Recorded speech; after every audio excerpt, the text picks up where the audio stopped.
Hello students, this is Dr. Preeti Bajpayee and welcome you all to my channel Physics Mantra। तो ये देखिए, मैंने last video में आपको सेंटर ऑफ मास का जो इंट्रो पार्ट था वो कंप्लीट किया था। एग्जैक्टली सेंटर ऑफ मास जो है वो नॉर्मली बोलते किसको हैं, और बहुत ही जनरल जो भी इसकी डेफिनेशन थी वो मैंने बताई थी, और कुछ पॉइंट्स जो आपको ध्यान रखने हैं रिगार्डिंग सेंटर ऑफ मास। तो आज मैं कंटिन्यू करती हूँ उसके आगे का, और कुछ डायग्राम्स और कुछ क्वेश्चंस के जरिए समझते हैं एग्जैक्टली क्या है सेंटर ऑफ मास।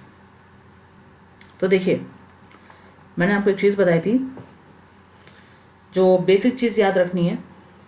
RCOM जब निकालते हैं, सबसे जो ज़रूरी बात है वो ये है कि आपको ये ध्यान रखना है कि सेंटर ऑफ मास जब निकाल रहे हों तो हमें जो मास जो दिए हैं है ना, तो एक वो और जो भी चीज़ें दी गई हैं उनकी हमें ओरिजिन से डिस्टेंस हर एक का पता होना चाहिए, कौन कितनी दूरी पे है, और उसके बाद अपन निकाल सकते हैं। ठीक है, तो RCOM जो बेसिकली फॉर्मूला होता है निकालने के लिए, मैं डायरेक्ट अभी फॉर्मूले में आती हूँ। तो एग्जैक्टली क्या होता है, वो आपका होता है सेंटर ऑफ मास का जब पोजीशन वेक्टर जो निकालते हैं वो कैसा हो जाता है, वो ऐसा हो जाता है कि M1, जैसे मान लो आपके दो मास M1 और M2 हैं। ठीक है, M1 जो है उसका ओरिजिन से उसकी डिस्टेंस दी गई है आपको कितनी, R1, तो M1 R1 हो जाएगा, प्लस दूसरा मास जो M2 है उसका ओरिजिन से जो डिस्टेंस है that is R2 divide by M1 plus M2। ये आपका फॉर्मूला हो जाता है RCOM का, यानी कि सेंटर ऑफ मास की जो पोजीशन एग्जैक्ट आपको डिफाइन करना है कि कहाँ पे ये है, तो वो जब आपको निकालना हो, location position of a centre of mass that is RCOM equal to M1 R1 plus M2 R2 divide by M1 plus M2। M1 और M2 जो है वो आपको मासेस दे रहेंगे, R1 और R2 जो है वो इसकी डिस्टेंस है। ठीक है, अच्छा अब देखो नेक्स्ट क्या है, मान लो, अच्छा एक चीज़ और, मैंने ऊपर आपको वेलोसिटी और एक्सेलरेशन का भी बताया था। जैसे RCOM है, मतलब पोजीशन आपने निकाली है सेंटर ऑफ मास की, वैसे ही आप जब वेलोसिटी अगर आपको निकालनी हो, जब मैं बोलूँगी अच्छा चलो ये तो R की बात थी, वेलोसिटी की अगर बात करें किसी बॉडी का वेलोसिटी, तो बॉडी का वेलोसिटी नहीं, किसकी वेलोसिटी हो जाएगी, वो RCOM की, मतलब ये जो अपना सेंटर ऑफ मास है उसकी वेलोसिटी हो जाएगी। तो वेलोसिटी कैसे निकालेंगे, वेलोसिटी निकालोगे तो क्या कर दोगे, dr/dt से वेलोसिटी आ जाती है ना, तो dr/dt आप कर लो, आप dr/COM/dt ये कर देंगे तो आ जाएगा, है ना, ये कर देंगे तो आ जाएगा। तो जब ये कर दोगे आप, तो उसके बाद आपको नेक्स्ट क्या मिलना है, अगर आप ये कर दोगे तो आपको मिलेगा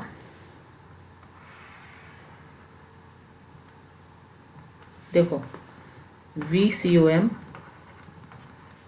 इक्वल टू, ये ऊपर फर्स्ट इक्वेशन जो दी गई है इसको ही आप इसी को आप डिफ्रेंशिएट कर दीजिए, यहाँ पे आ जाएगा आपका M1 dr1/dt plus M2 dr2/dt, और नीचे वाला तो आपका वो हो जाएगा, 0 हो जाएगा। ठीक है, तो इस केस में M1 और M2 जो, हाँ मतलब वो आपका M1 M2 जो है वो आपका बाहर आ जाएगा। ठीक है, 0 क्या हो जाएगा, कांस्टेंट है ना, तो ये वैल्यू बाहर आ जाएगी। तो डिवाइड में M1 और M2 लिख लीजिए आप, M1 plus M2 equal to M1 dr1/dt को क्या V1 लिख सकते हैं, प्लस M2 V2 लिख सकते हैं, बिल्कुल लिख सकते हैं, M1 प्लस M2, तो ये आ गया VCOM। सेम है, जैसे RCOM M1 R1 plus M2 R2 था ऊपर, वैसे VCOM में M1 V1 plus M2 V2 हो जाएगा। And in the same way acceleration of centre of मास जब आप निकालोगे, so that would be M1 A1 plus M2 A2 divide by M1 plus M2। ठीक है, सही है, अच्छा। तो ये तीन जो इक्वेशन इंपॉर्टेंट थी वो ये यहाँ पे सामने अब अपन करते हैं क्वेश्चन। सो चलो अगर यहाँ से स्टार्ट करते हैं। ये आपके पास एक इक्विलेटरल जो ट्रायंगल आपको दिया गया है, ए है, इसकी जो एज आपको दी गई है वो ए दे दी गई है। 3 आपके पास मास है, m, 2m और 3m। अब इनमें आपको इस ट्रायंगल का आपको RCOM निकालना है, क्या होगा। तो देखो एक चीज़, पहला पॉइंट मैंने क्या बोला था कि आपको हर मास की डिस्टेंस पता होनी चाहिए, हर मास की डिस्टेंस पता होनी चाहिए ओरिजिन से, ठीक है। हर मास की डिस्टेंस पता होनी चाहिए ओरिजिन से। तो यहाँ तो मुझे कुछ मतलब सीधा सा सिंपल मेरे को एक ट्रायंगल दिख रहा है, ओरिजिन वगैरह तो कुछ पता ही नहीं चल रहा है यहाँ पे कैसे। तो जब ऐसा केस है, जब कुछ नहीं पता है, तो आप ओरिजिन किसी भी एक पॉइंट पे मान लीजिए, अपने मन से किसी भी एक पॉइंट पे मान लीजिए। कोई मतलब कुछ मतलब नहीं रखता है कि आप इसको माने, इस m को ओरिजिन माने, या इस 2m को, या इस 3m, किसी को भी मान सकते हैं। बिकॉज जहाँ से आप ओरिजिन मानेंगे तो फिर सारा कैलकुलेशन आपका वहीं उसी ओरिजिन से शुरू होगा, ठीक है। तो आप यहाँ माने, यहाँ माने या यहाँ माने, वो इक्वली आंसर आना है आपका, ठीक है। तो चलिए, तो सपोज कि मैंने इस m को, अभी मैं नीचे गियर अप कर देती हूँ, ठीक है। सॉल्व करते हैं क्वेश्चन। तो ये जो RCOM VCOM लिखा है मैंने, ये मैं अभी हटा देती हूँ यहाँ से, ठीक है। चलो तो देखो, ऐसा कर सकते हैं क्या, ये जो m जहाँ लिखा है इसको मैं मान लूँ ओरिजिन, इसको मैं मान लूँ ओरिजिन। तो suppose this is your origin, तो दिस विल बी 0 0 हो जाएगा, ठीक है। So we can draw like this कि आपका एक यहाँ से ये हो गया, ये मान लो मैंने बना दिया है आपका, ठीक है, ठीक है। ये ओरिजिन आपका हो गया। ये जो है आपको यहाँ ओरिजिन पे ही आपका जो मास था, आपका जो ये वाला मास था वो ओरिजिन पे ही रखा हुआ है, ऐसा है, ठीक है। अब देखो होगा क्या, ये जो माना है मैंने, इससे होगा क्या, डिस्टेंसेस आपको तय करने में आसानी पड़ेगी।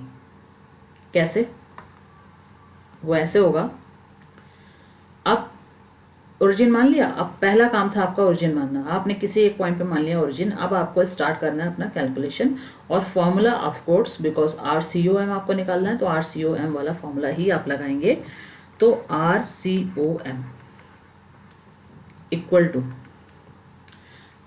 नॉर्मली आप क्या लिखेंगे, क्योंकि यहाँ पे 3 मास दिए गए हैं, तो आप यही तो लिखेंगे कि m का जो होगा R1 प्लस 2m, दूसरा मास है तो 2m, R2 प्लस तीसरा मास 3m है, 3m और R3, ठीक है, R3, और डिवाइड बाय m1 m2 और m3, m1 plus m2 plus m3, ये लिखेंगे। अब देखो यहाँ जो टफ लग रहा है वो ये लग रहा है कि R1 R2 R3 कुछ समझ नहीं आ रहे हैं, कहाँ से लेने हैं, कैसे लेने हैं।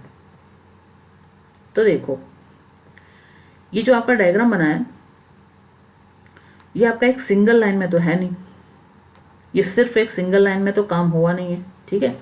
इसमें आप x एक्सिस पे भी जा रहे हो और y पे भी जा रहे हो, x पे जा रहे हो और y पे भी जा रहे हो, तो कुछ ना कुछ कोऑर्डिनेट्स होंगे तीनों मासेस के, कुछ ना कुछ कोऑर्डिनेट्स होने चाहिए।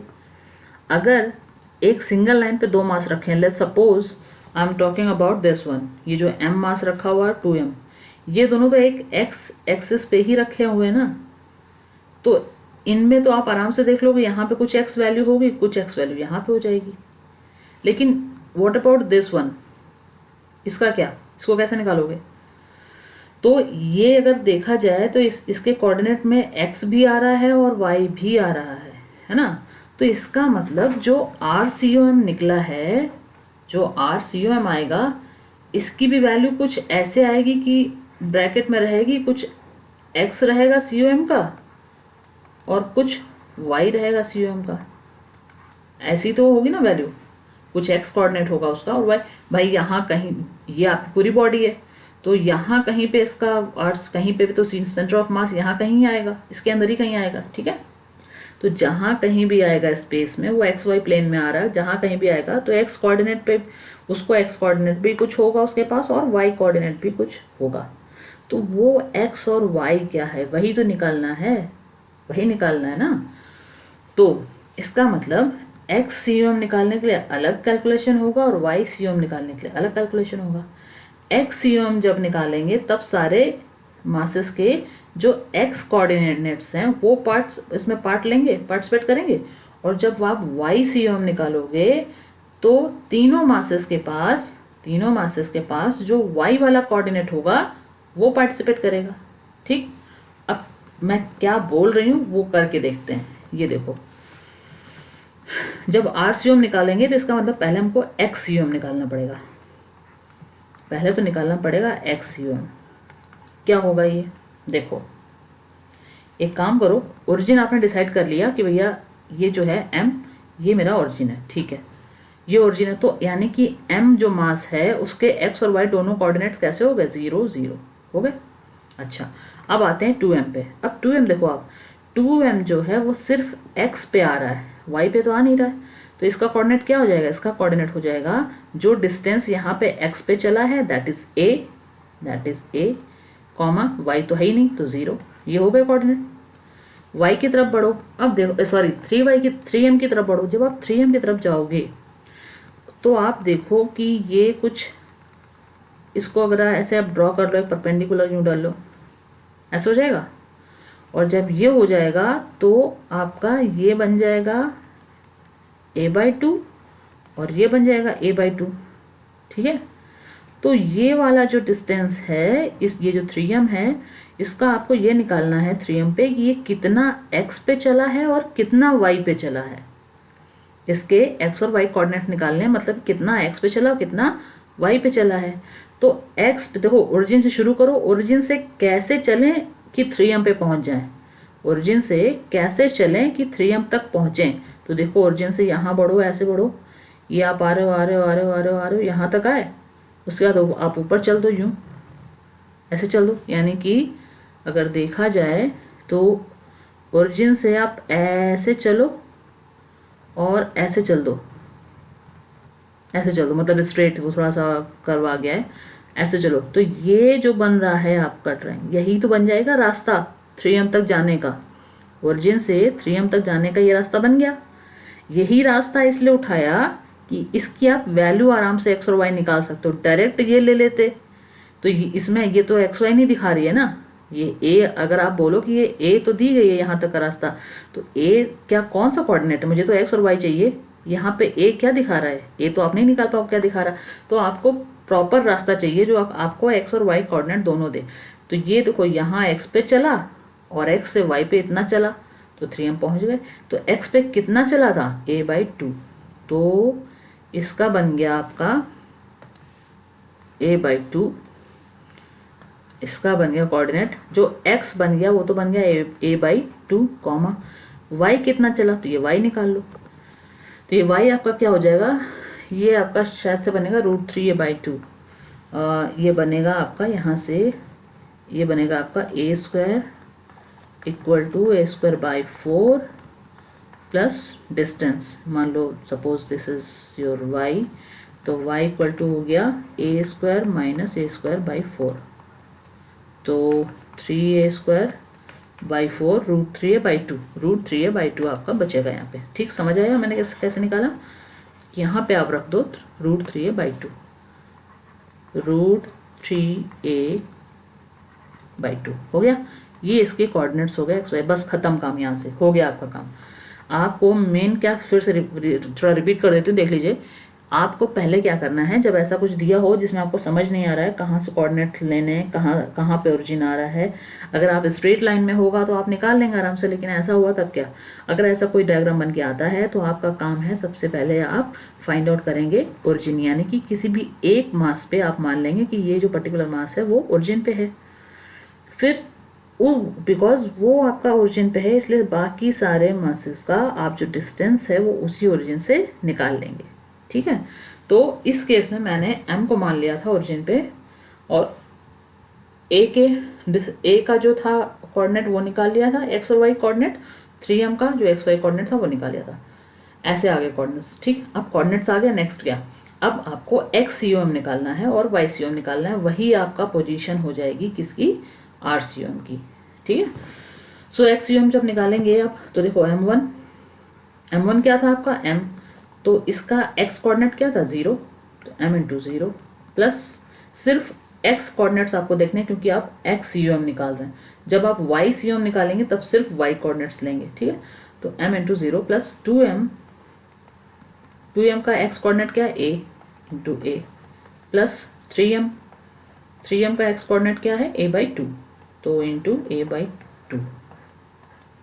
ठीक है, डिवाइड बाय, बस 3 मास थे और उन तीनों मासेस को आप ऐड कर दो तो कितना हो जाएगा 6m equal to m into 0 0 हो गया, 2m इंटू a हो गया 2ma प्लस ये हो गया 3/2ma, 3/2ma divide by 6m equal to, इसको आप सॉल्व कर लो, 2 दूनी 4, देखो mm तो सारे हटा दो, कैंसिल हो जाएंगे।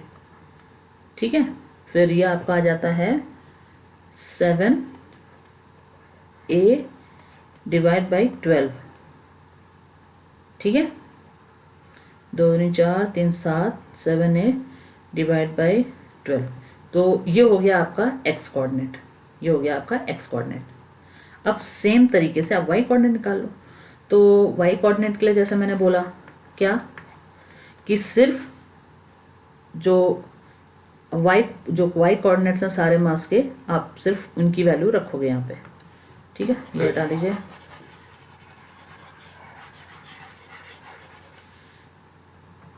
ये देखो आपका Y C O M equal to m into Y क्या था m का 0 प्लस 2m वाले का y क्या था 0, बिकॉज इसलिए 0 क्योंकि वो m पे चले ही नहीं है, प्लस 3m का y क्या है √3a बाई 2, √3a बाई 2,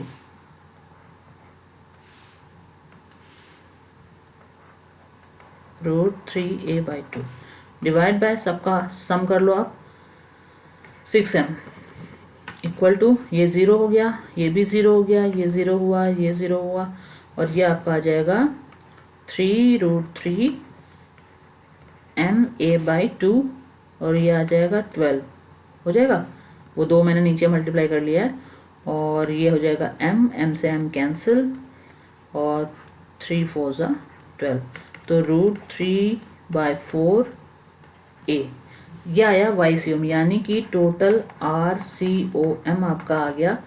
ये दोनों कोऑर्डिनेट्स मिला तो यही तो बन जाएगा आपका आर सी ओम। तो आर सी ओम के जो कोऑर्डिनेट्स आ गए वो आ गए 7a/12 कॉमा, ये तो एक्स कोऑर्डिनेट हो गया, और ये हो गया आपका वाई कोऑर्डिनेट कॉमा √3a/4, ये हो गया आपका आंसर।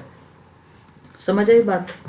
कैसे निकालेंगे, आपको कुल मिला के आपको निकालना है, ओरिजिन फाइंड आउट करना है, और फिर उस ओरिजिन से जितने मासेस दिए गए हैं उन सारे का आपको निकाल लेना है कि कोऑर्डिनेट कैसे बन रहा है। यानी कि पहले तो डिस्टेंस देख लो कितनी बन रही है ओरिजिन से, फिर उसके हिसाब से देख लो कि सारे मासेस का एक्स और वाई कोऑर्डिनेट क्या है।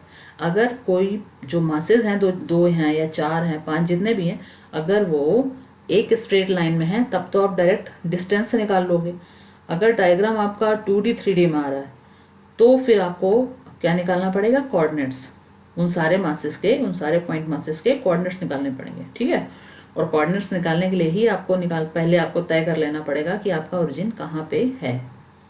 ठीक है, फिर आपको जो लोकेशन, जो मतलब आपको जो पोजीशन जो निकालना, पोजीशन वेक्टर निकालना है सेंटर ऑफ मास का, यानी कि RCOM जो निकालना है वो आपका फाइनल कोऑर्डिनेट हो जाएगा। कि ये बताना है आपको कुल मिला के कि RCOM का एक्स कोऑर्डिनेट क्या है, वाई कोऑर्डिनेट क्या है। तो जब आप एक्स कोऑर्डिनेट निकालोगे तो सारे मासेस का जो एक्स कोऑर्डिनेट है उसको पार्टिसिपेट करा दोगे फॉर्मूले में।